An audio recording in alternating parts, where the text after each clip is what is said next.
saved. Totoo daw po yan? Hindi po totoo yan. Once saved, always saved. Once saved, but if you are not going to be careful, you will not be saved in the judgment day. Mapapahama ka po. Pakinggan nyo ha.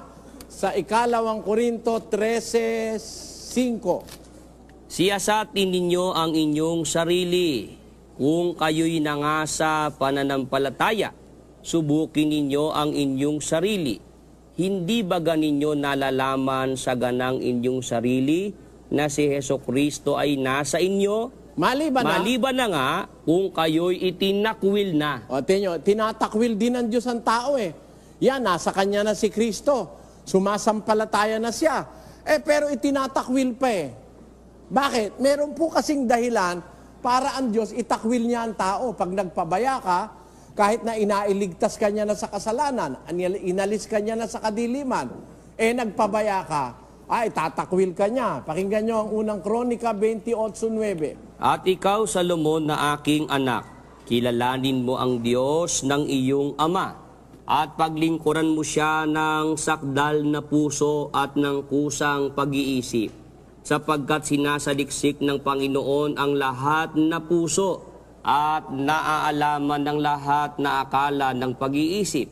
Kung iyong hanapin siya, ay masusumpungan siya sa iyo. Ngunit kung pabayaan mo siya, kanyang itatakwil ka magpakailanman. Ayan. Sabi diyan, kung pangitaon mo siya, hikaplagan mo siya. Apan kung biyaan mo siya, isalikway ikaw niya sa walay katapusan. Di ba?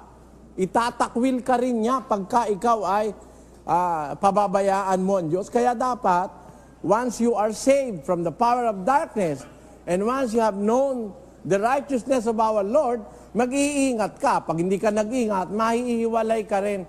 Si Judas nga apostol pa kung mo nagtraidor, napahamak. Di ba? Napakarami pong mga napahamak ng una, hindi na natili, nahiwalay. Pakinggan nyo sa Efeso 4:18-19.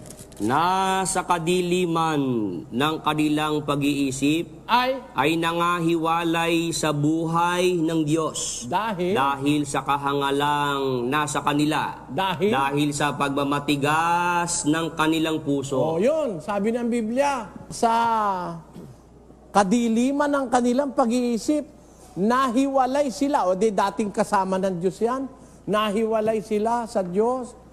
At alam nyo yung nahiwalay sa Diyos, dati mo nang kasama ang Diyos, tapos humiwalay ka, wala ka pong kaligtasan nun. Sa 4:6 ng Ebreo. Pakinggan nyo po. Sapagkat tungkol sa mga minsang naliwanagan at nakalasap ng kaloob ng kalangitan at mga nakabahagi ng Espiritu Santo at nakalasap ng mabuting salita ng Diyos at ng mga kapangyarihan ng panahong darating at saka nahiwalay sa Diyos, ay di maaaring baguhin silang muli sa pagsisisi. Wala na pong pag-asang mabago pa sa pagsisisi yung nakaliwanag na, nakalasap na ng salita, nakaalam na ng kapangyarihan ng panahon darating, at saka nahiwalay sa Diyos. Kaya yung salita na once saved, always saved, wala pong ano yan.